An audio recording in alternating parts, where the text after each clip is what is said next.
Wanda Nan has been permitted to use the house until the children complete high school, with Mr. Nan continuing to pay the mortgage and utility expenses. She is also entitled to half the worth of her husband's enterprise, and Mr. Nan will continue making payments for her vehicle.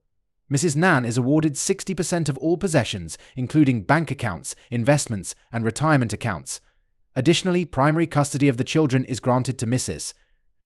Nan, with standard visitation protocols being followed. This includes Mr. Nan having 2 consecutive weeks during the summer and every other weekend.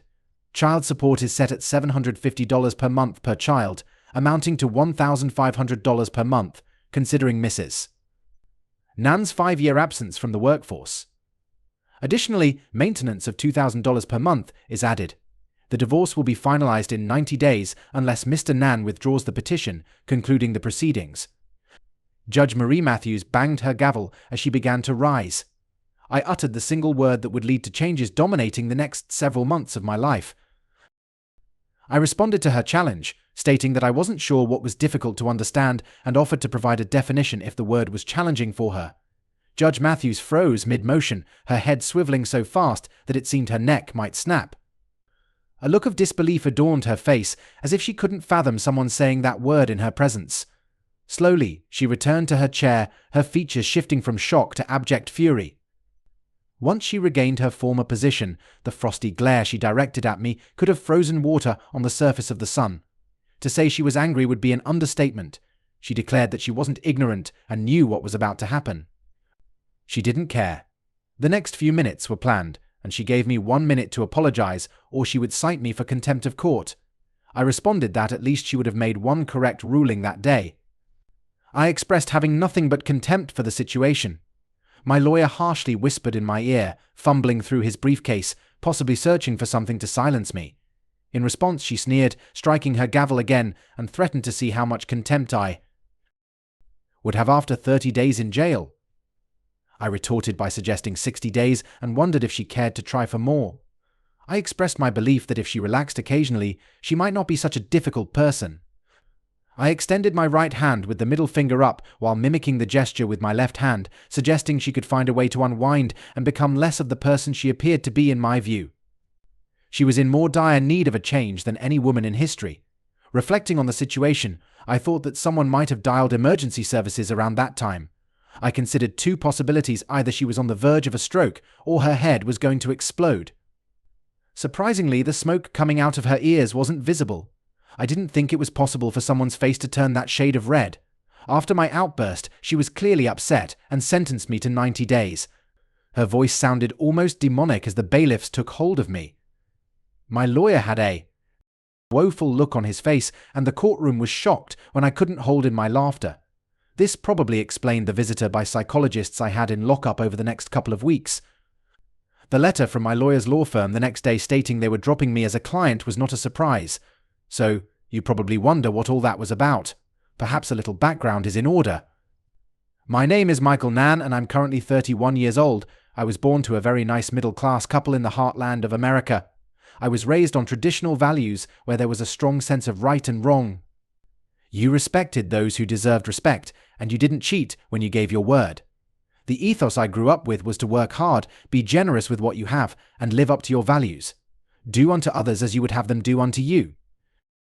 Of course, many people never contemplate the opposite of do unto others as you would have them do unto you. The Christian principle is to turn the other cheek, but unfortunately, I have never been skilled at that. I have consistently possessed what some would call an extreme stubborn streak, which, combined with my sense of justice, often led to unpleasant situations. Whenever I decided that someone had wronged me, and I set a plan to address it, nothing could deter me from my chosen path. There was an incident in high school when I was dating Cheryl H. Haskins. We had been seeing each other for a few months and had an argument that led to a breakup. I put that in quotes because we both understood it was likely temporary and expected to apologize and reconcile after a few days. It wasn't the first time this had happened. Typically, we would take the weekend to cool off and reunite on Monday. Unfortunately, I found myself walking past the theater on Saturday evening and saw my cousin Harold escorting Cheryl inside. 2 points here: Harold and I were more like brothers than cousins. We were the same age and had been virtually inseparable all our lives. His family lived on the same block, and we grew up together. Secondly, I knew he also had feelings for Cheryl. He was aware that we had split, but also knew we were likely to reconcile after the weekend. But one just doesn't do that to each other. From that moment, he was dead to me. When Cheryl attempted to speak to me on Monday, I completely ignored her. At church on Sunday, Harold approached me wanting to talk. I looked at him silently, and after he finished, I turned and walked away. His family came over for Sunday dinner. I disregarded him entirely. He tried to engage me in video games, but I quit playing and retreated to my room. Our parents tried multiple times to facilitate a conversation, but I consistently refused. Even a year later, after I ended up dating his former girlfriend, I continued to reject any interaction with him. Sure, I confronted him physically when he accused me of stealing his girlfriend, but that was the extent of it. He sent me a wedding invitation years later, which I disregarded. When I married Wanda, every member of my extended family received an invite except him. Okay, so maybe I'm a bit of an idiot and hold grudges, but when someone wrongs me, I don't forgive unless it's a genuine mistake. What Harold and Cheryl did was deliberate. Right now, many of you might think I'm foolish if that's the case. Let me irritate you further. I firmly believe that you shouldn't commit a crime if you can't face the punishment. If you're reckless and make a mistake, you should fully accept the consequences of your actions. If you drive under the influence and get caught, expect to lose your license, face higher insurance rates, and possibly perform community service. If your job requires driving, you might lose it. I call that a foolish tax. If a girl decides to have unprotected sex and becomes pregnant at 18, her foolish tax is being called mom for the next 18 years. If a guy acts carelessly and impregnates his prom date, he should take responsibility for the child, as he is equally accountable. Choices have consequences. It's called personal accountability. I refuse to pay for someone else's mistakes. Thus, I worked diligently through high school, achieved high grades, earned some significant scholarships, and went off to college. I did well with the ladies and still maintained my grades. I was naturally on the more attractive side, and I made sure to keep up my health. Indeed, I had gotten into quite a few fights in high school due to my personal convictions. I won more than I lost. Nonetheless, I was in good physical shape, and apparently many women found me appealing. I graduated with a degree in economics and a minor in accounting. I went on to obtain my MBA and then secured a decent job at a large company, earning a substantial income. Being single and having few expenses, I started investing in the stock market. I discovered I had a knack for it and did quite well. I had been employed for a few months when I met Wanda at a gathering. We hit it off, and I asked her on a date. She agreed, and things developed from there. I must admit she was stunning. I chuckle at that, because honestly, how many men ever claim their girlfriend is unattractive? Sure, she might not appeal to everyone, but to them, she is gorgeous. Indeed, Wanda was beautiful because she always drew looks whenever we went out, and all my friends remarked how they would make a move if we ever split up. Even some of my lesbian friends humorously talked about winning her over if she became single. Eventually, I proposed. She said yes, and we got married. It's worth noting that Wanda did attend college. I jokingly say she went for her MRS degree. She didn't actually earn that, but she did graduate with a degree in art history, which landed her a job as a barista at Starbucks. For those puzzled, an MRS degree implies a woman who attends college to delay adulthood for a few years and graduates with a spouse to support her indefinitely. Yes, I'm a bit full of myself, take it or leave it. So, we settled into marital bliss. She quit her job a week before our wedding and transitioned into a homemaker role. Our married life was wonderful, and we purchased a lovely 3-bedroom home. I was thriving in my career and continued to make a tidy sum from stock market investments. We didn't live extravagantly, so we managed to save a considerable amount of money. All my bonuses went into our investments, along with maxing out my 401k contributions. I aimed to retire before I turned 40 to truly enjoy life. Excelling at work, my employer rewarded me with significant bonuses and promotions, fast-tracking my ascent up the corporate ladder.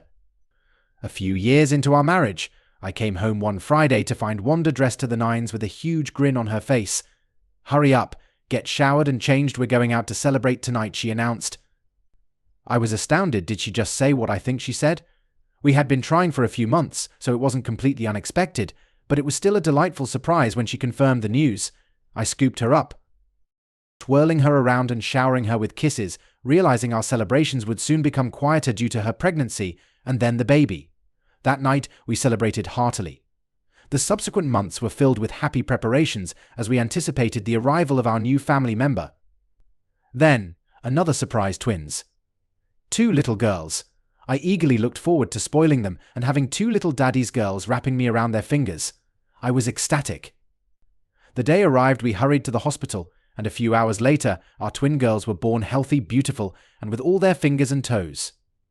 Being twins, they stayed in the hospital a bit longer than usual, but everything turned out fine.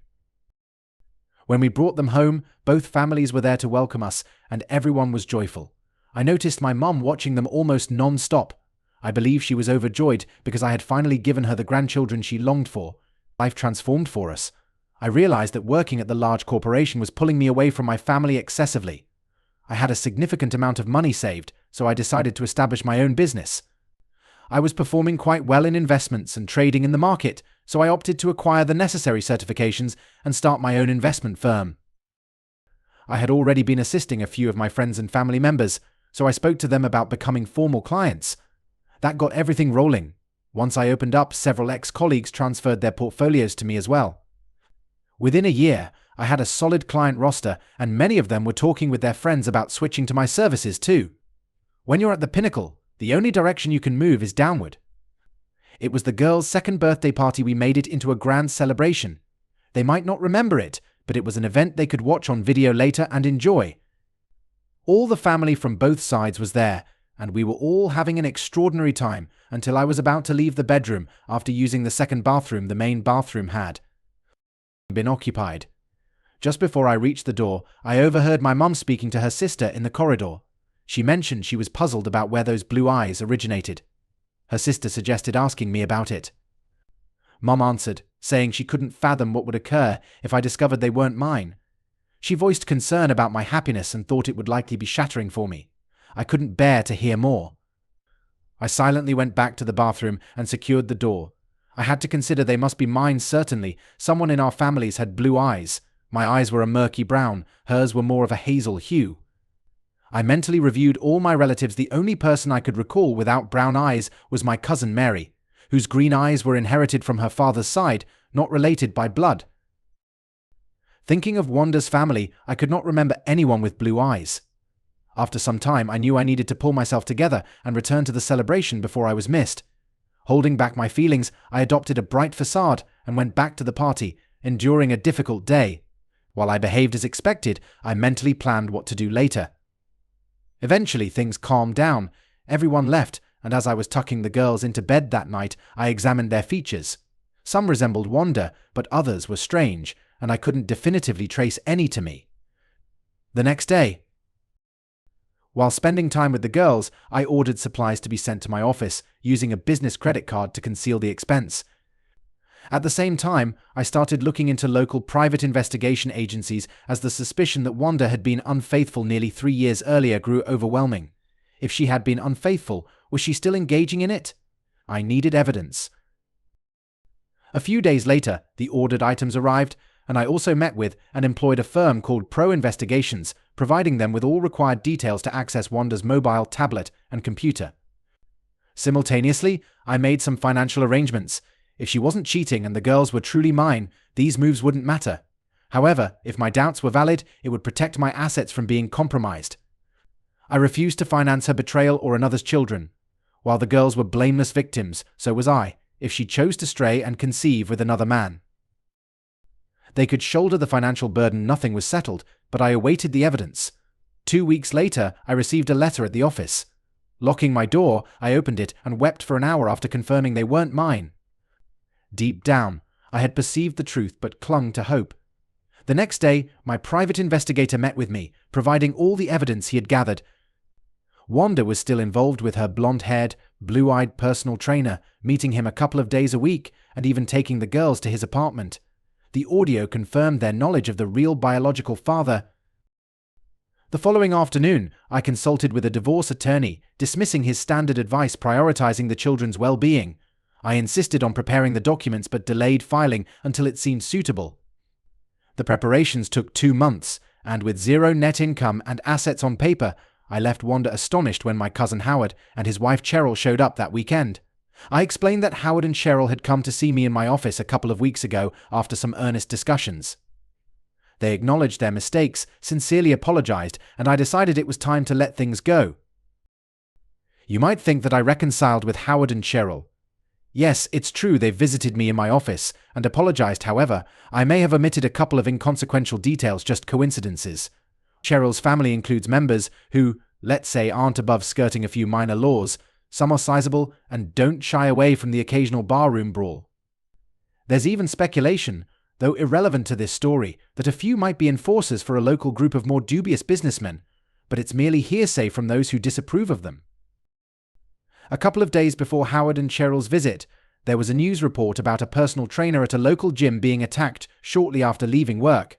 Foolishly trying to fend off the 5 attackers, he ended up with a broken jaw, shattered nose, broken ribs, a broken arm, dislocated kneecap, and ruptured testicles. He'll be in the hospital for at least a couple of weeks.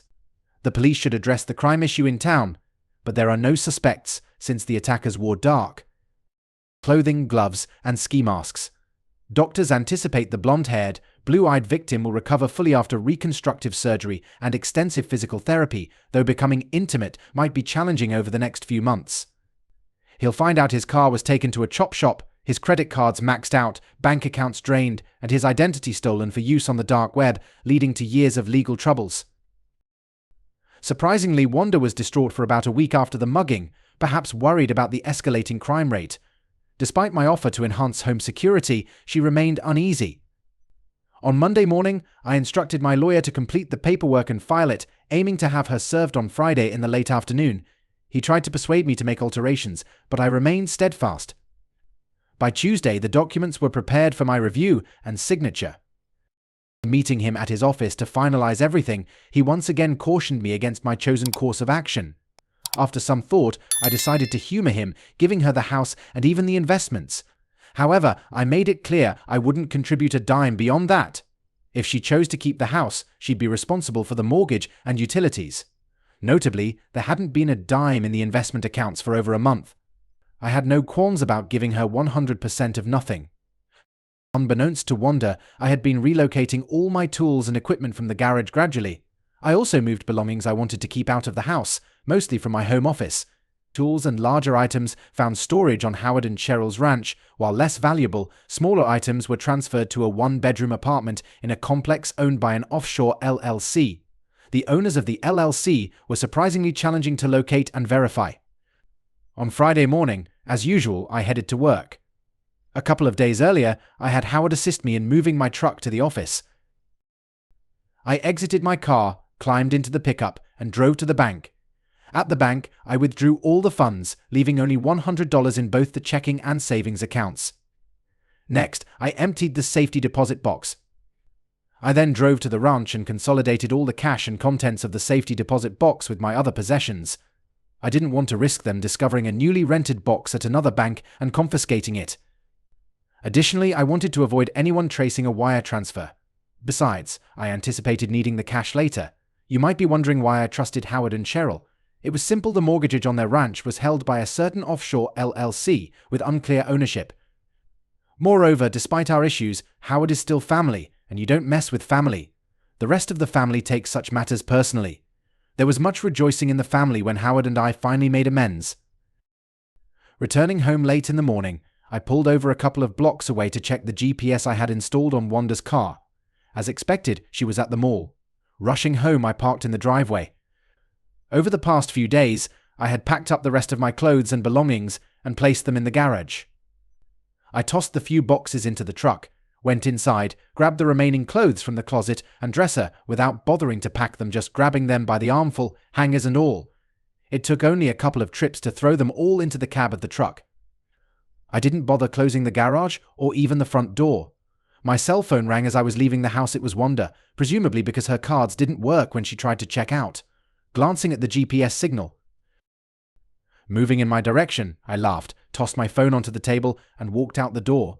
Within minutes, I was several blocks away, arriving at my new apartment. I transferred everything from my truck into the appropriate rooms. 3 beers later, everything was put away, and as I sat back in my recliner, my new cell phone rang. Only a couple of people had this number, and my soon-to-be ex-wife was not one of them. I answered the call, and the voice on the other end informed me that she had been served. They assured me that I would have the video shortly. I responded with a simple "okay, thank you" before disconnecting.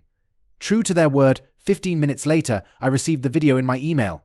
To say she was shocked would be an understatement. Unfortunately, the video only covered her being served until she dropped to the floor. The process server checked to ensure she wasn't injured and then left. The video concluded at that point. I would have liked to witness her reaction once she began reading the divorce petition. Realizing I had DNA and video evidence of her infidelity, from that moment on, things moved at the speed of a glacier. I received several phone calls, a few from my old office, as she had called multiple times trying to reach me. Apparently she didn't believe them when they informed her that I had resigned and hadn't worked there for the last 2 weeks. She even showed up in person demanding to see me, but that didn't end well for her. It took the police being called to escort her off the property. Howard made a couple of calls. She began pressuring him to reach me, suspecting his sudden appearance was too coincidental with my abrupt divorce. Restraining orders for my former company and Howard were filed, compelling her to cease. 2 weeks later, my lawyer finally contacted her to find out who her lawyer was, but she hadn't hired one yet. Initially, she was quickly running out of money. All she had was the cash in her purse and the $200 I left in the bank accounts. She started leaning on her parents for support. I relaxed without starting any projects, planning to be unavailable for a while and avoiding leaving anything she could take. Eventually, she got a lawyer and meetings were scheduled. I opted out of attending, giving my lawyer strict instructions not to part with a single penny more. Tempers escalated at those meetings, leading to arbitration, which I reluctantly attended, but it didn't go well. During the discussions, questions arose about the whereabouts of the money, and accusations were hurled, with her demanding, "Where is all the money, idiot?" I retorted, "What money? All our money is gone. We're flat broke. In fact, I'm living in the most affordable single-bedroom apartment I could find, chosen for its cost-effectiveness and my familiarity with the owner. All investments, checking, and savings vanished due to a disastrous investment. Investing in a cheating wife, well, that was the truth. I didn't know where all those offshore banks kept their cash. We're giving her the house with her name as the sole one on the title." My lawyer suggested he could have been more assertive, but he sounded like someone observing a tornado-ravaged house, remarking that at least the debris hadn't caught on fire. "The mortgage is maxed out, and I can't possibly afford the monthly payments," Wanda screamed, and it pretty much went downhill from there. Child support? Not my kids, not my problem.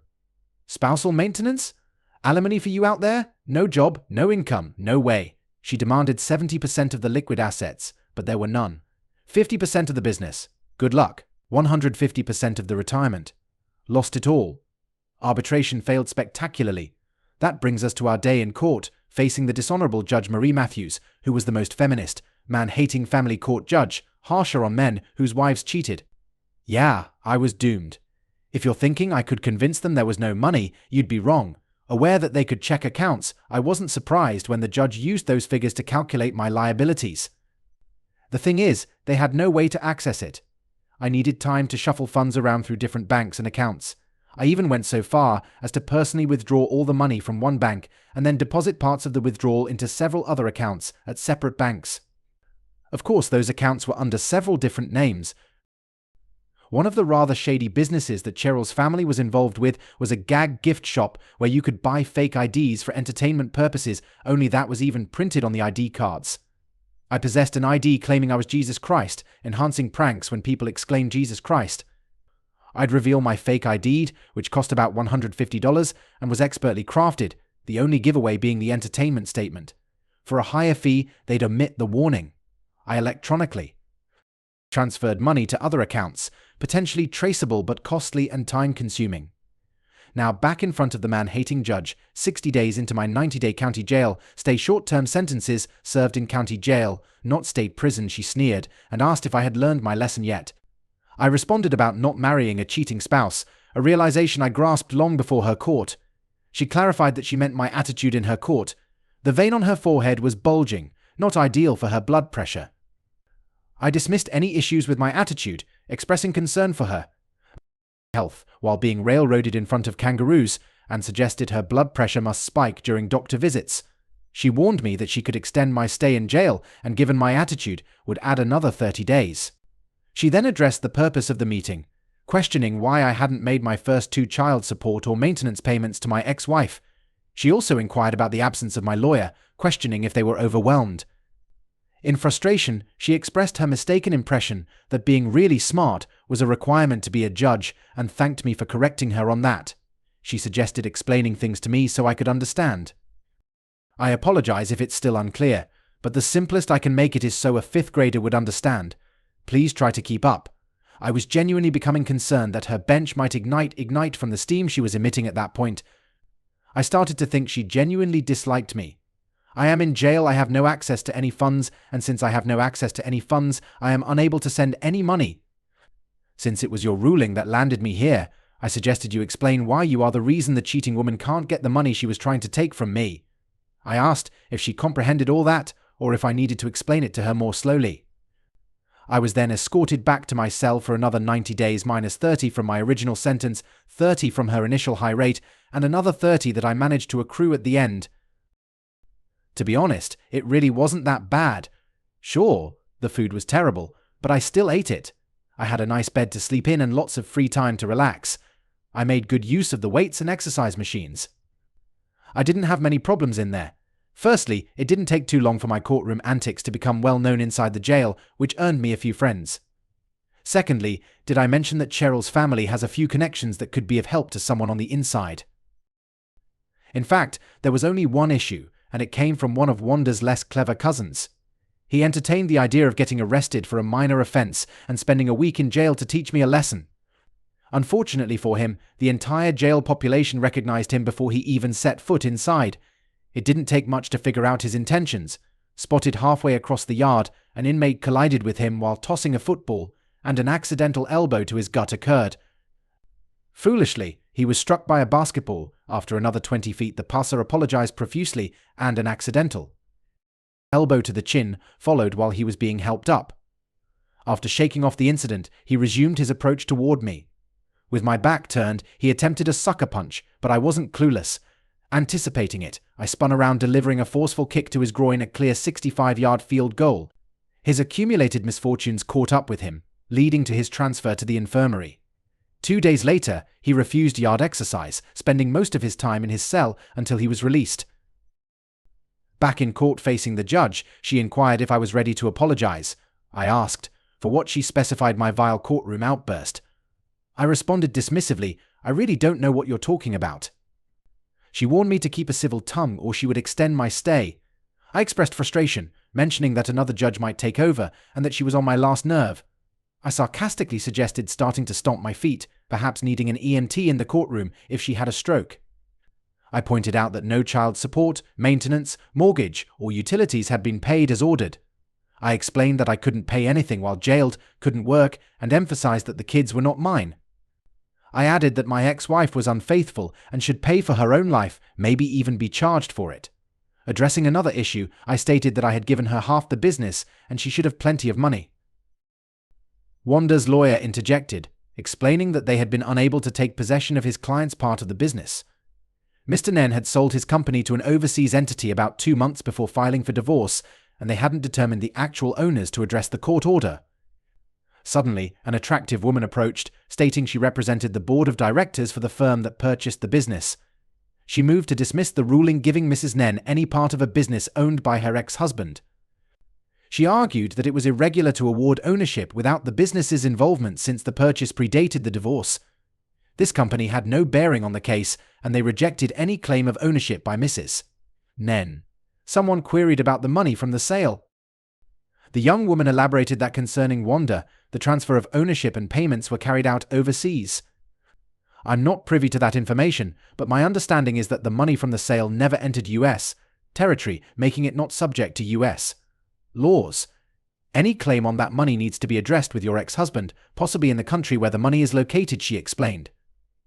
Wanda's lawyer inquired, what country is that? The initial transfer of funds was in Belgium, but my understanding is that the money was moved elsewhere shortly after the sale.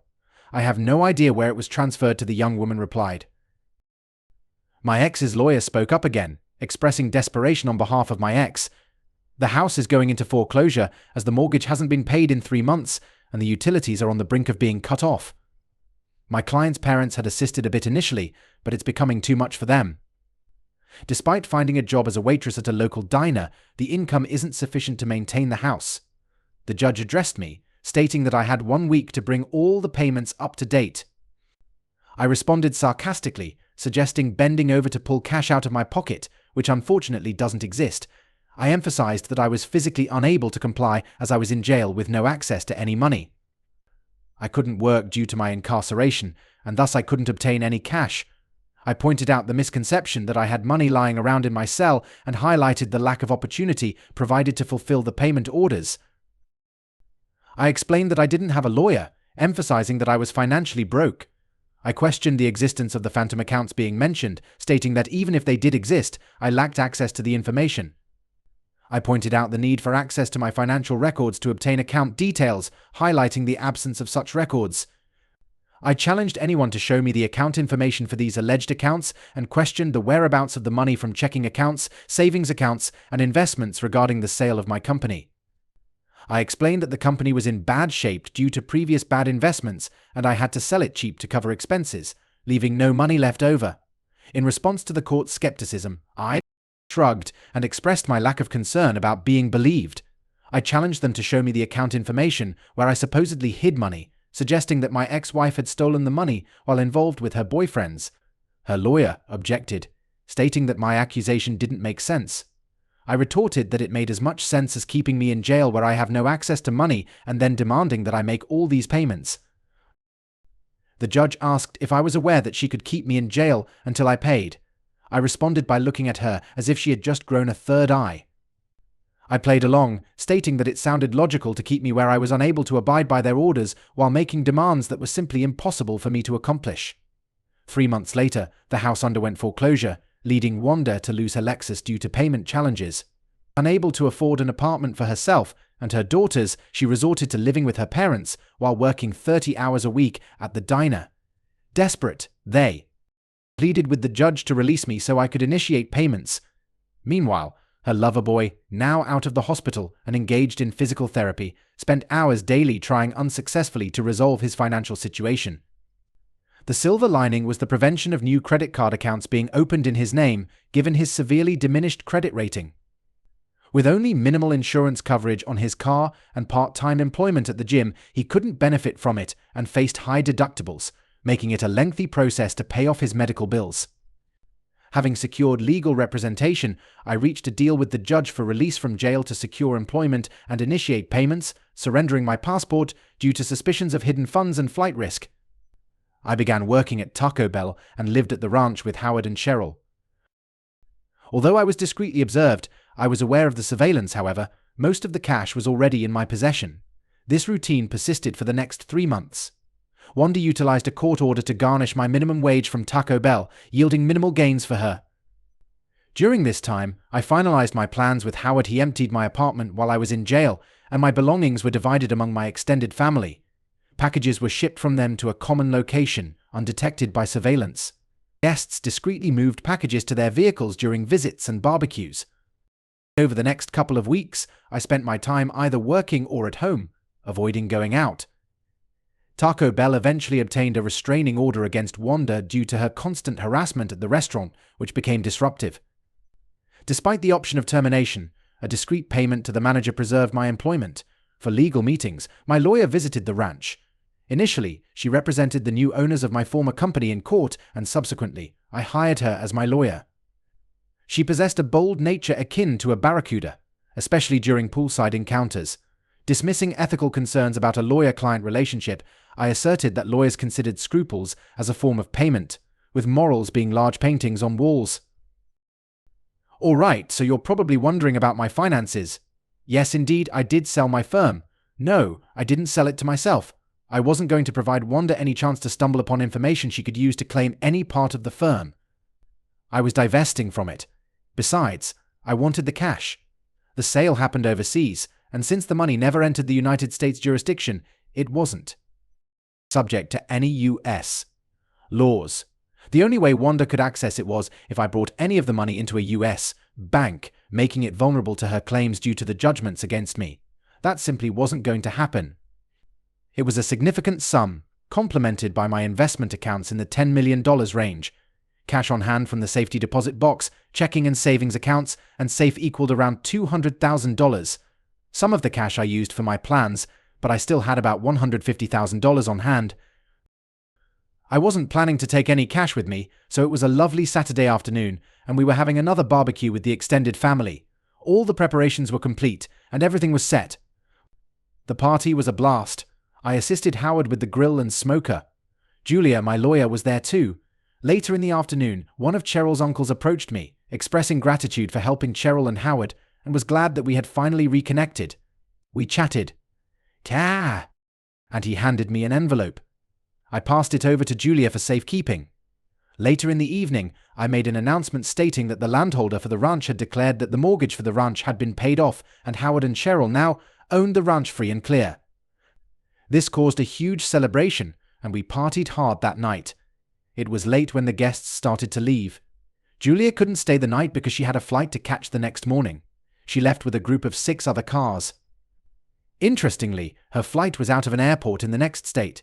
She had packed previously and had everything in her leased car when she came to the party. She never went to her rented apartment instead, she went straight to the airport. No one witnessed a man climbing out of the back of her car in the parking garage, and no one took notice of the man casually walking 50 feet behind her as they made their way to the international terminal. Michael Nen couldn't travel outside the US because he had surrendered his passport to the court. Mitchell Nelson's passport never even garnered a second look. No one even gave a second look as they held hands in adjoining seats, flying first class to Mexico City. Julia Davis suddenly disappeared there. Instead, Jamie Nelson joined Mitchell Nelson for their connecting flight to Ecuador. 2 days later, Greg and Samantha Cooper reached their hacienda on the Caribbean coast of Costa Rica. They were prospering in the small village, living in one of the larger haciendas with several luxuries. Guests visited occasionally, including Harold and Cheryl and other family members. It was a simple yet delightful life for Greg and Sam, who loved each other deeply. Most evenings they entertained guests in the cantina or their lavish hacienda. They were wealthy and amiable, quickly becoming well accepted in the community. Whenever there was a need, they generously contributed. Greg engaged in stock market trading when not on his boat or in the cantina, even establishing accounts for some locals and aiding them with their finances. As for the dishonorable Judge Marie Matthews, I had a good laugh a few years after escaping to Costa Rica. Judge Matthews, the man disliking woman, was caught having an affair with a man. She had adopted her wife's 3 children when they married. Since their separation, Judge Matthews had been paying child support, maintenance, and house payments for her ex-wife. To add to the humiliation, her ex-wife swiftly moved her new boyfriend in, publicly continuing their affair. Although not officially married, they behaved like a typical couple. Rumors circulated about their wedding date, said to be exactly 1 week after their youngest son graduated from college, coinciding with the end of Judge Matthews' financial obligations.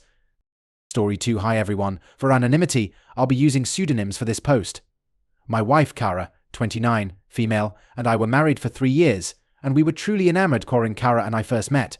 I didn't think I would spend my life with another woman apart from her. I was certain about her from the first sight, and my increased heartbeat confirmed that as I approached her to speak for the first time.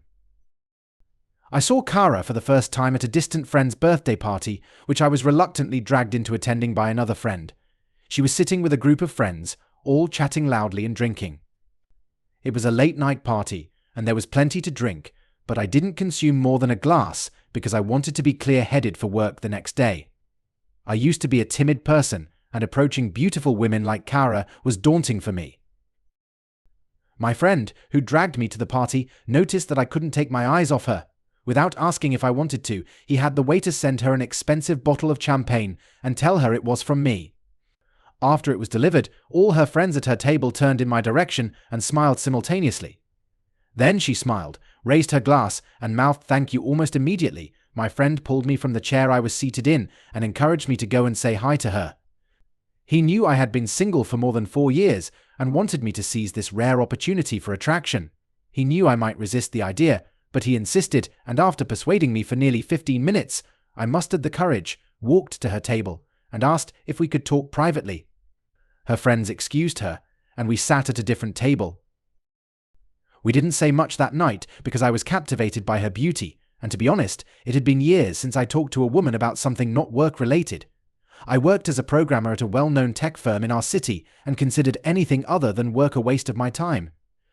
We introduced ourselves, and I learned she was pursuing her PhD. Even without saying much, I'm sure my constant blushing and ear-to-ear grins were evident.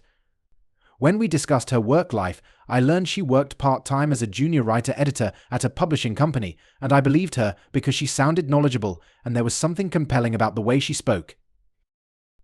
After our brief chat that night, we exchanged contact information, and I left the party because I needed a few hours of rest before going to work the next morning. Our first official date happened about a week later because I was swamped with deadlines and she claimed she was busy too. Our first date was more enjoyable than the night we met. We talked about many things, and I loved that she was very open-minded. She smiled and laughed wholeheartedly, and it was clear that she enjoyed our conversation and our time together. As weeks passed, we grew closer to each other, and I found myself unable to go to bed without thinking about her. Every night I observed all the indications that convinced me she was the right one for me, and I kept visualizing what it would feel like to spend my life with Kara. As friends, I accompanied her on shopping trips, bought her flowers, and acquired the items I knew she adored. I was aware that she loved me too, and I also sensed she wanted me to invite her out. Her body language was very telling, and ultimately I did ask her, and she agreed. For me, money was not an issue. I earned a good salary, and most importantly, I enjoyed pampering Kara because it brought me joy. We dated for only 13 months before getting married. We had a stunning beachside wedding, something Carol had dreamed of since she was young, and I was glad to make it happen. The wedding was intimate because we chose to allocate some funds for our honeymoon, which we enjoyed immensely. The first 2 years of our marriage were blissful. Kara and I fell even deeper in love than during our dating phase, and our connection strengthened. We literally did everything together. In fact, I only had breakfast, lunch, or dinner if I shared it with Kara. We ate together in the morning before she went to work, had lunch at a cafe near her office, and always dined together after she came home. Even if she had to work late, I waited for her so we could share our meals. Besides dining together, we maintained a routine of retiring early to bed to spend time bonding, being intimate, and chatting about various things before falling asleep. In our first year of marriage, I was promoted to a senior programmer at the firm I worked for, and my job became entirely remote, although I could choose to go into the office. Kara had finished her PhD and was now employed full-time as a writer-editor at her publishing company, which also meant a heavier workload. Unfortunately, a year after she took on her full-time editing role, she was laid off due to staff reductions at her company. This occurred during our third year of marriage and altered many aspects of our life together. Being laid off took a mental toll on her, and she gradually became depressed. Our communication dwindled, and our usual weekend cooking traditions ceased. She became a mere shadow of her former self, and it pained me to see her in such a state. I even proposed to double her previous salary from the publishing company, hoping to lift her spirits or cheer her up, but it was futile. She explained that she wasn't there for the money, but because it had always been her dream to work as an editor at that specific firm. Despite splitting time between our home and her parents' house, Kara was still not herself, and I grew increasingly worried. It wasn't until a friend suggested she consult a therapist that we began to notice improvements. Slowly, she became more engaged, and the lively, cheerful woman I once knew re-emerged. She met with her therapist 3 times a week, and I even urged her to make it 4 times a week because I was encouraged by the progress I observed. I was so eager for her to return to her usual self. Unfortunately, I was so focused on her recovery that I missed other developments between her and the therapist. One day, while cleaning the house to surprise her, I discovered she had visited her parents' house the day before, and I wanted her to return to a clean home. I even went grocery shopping to prepare her favorite dish and bought scented candles to make her dinner special. I decided to cook first so I could clean up afterward. While I was in a room tidying up and folding clothes in the wardrobe, my hands brushed against a small journal partly hidden under a stack of garments. I retrieved the journal and noticed it bore the therapist's company insignia. I knew I shouldn't have read it, but I was curious about what she had been recording in her journal. To my utmost shock, I discovered Kara and her therapist were engaged in an affair, and she had detailed every part of it. I was rendered speechless and heartbroken. I revisited the journal to confirm my findings, and the details remained unchanged. Kara was unfaithful and unabashed about it, even commenting that her therapist was more adept in bed than I was. I have to acknowledge that I was deeply wounded and sobbed uncontrollably that day. Everything I had envisioned for our future was shattered. I lay on our bed for hours, and when I finally accepted that what had happened could not be undone, I resolved that they must face consequences for their actions.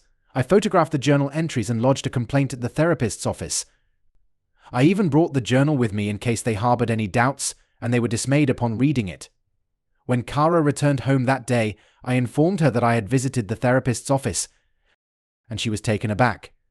When she inquired why, I placed the journal on the table, and she immediately burst into tears and began pleading with me, but I refused to listen. Reading her journal had shattered my heart, and I couldn't erase what I had read. I expelled her from our home and tossed her belongings onto the porch. She was so mortified that she couldn't move, prompting me to call her parents and request they remove her from my property.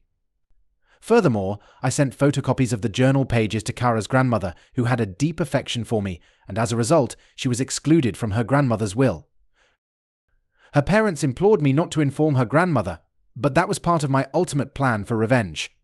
Ultimately, we divorced, and her therapist had his license revoked. It was fortunate we didn't have children, which made it easier for me to move forward with my life. Post-divorce, Kara became depressed and even more miserable, having to live with her parents' disappointment and disgrace. She repeatedly called, begging for reconciliation, but I wanted nothing to do with her. The last time Kara visited, she confronted another woman and assaulted her. I was so infuriated that I summoned the police on her, and subsequently, I obtained a restraining order. That was the last time I saw her. Regarding the woman she confronted, we ended our relationship because I was still processing my pain and hadn't fully moved on, although I am relieved to be making progress. The reaction to discovering the infidelity was excessively damaging to everyone involved. Reading someone else's diary and exploiting that information for vengeance was unethical and unproductive. It would have been more advisable to seek professional assistance to discuss my feelings and make more reasoned decisions.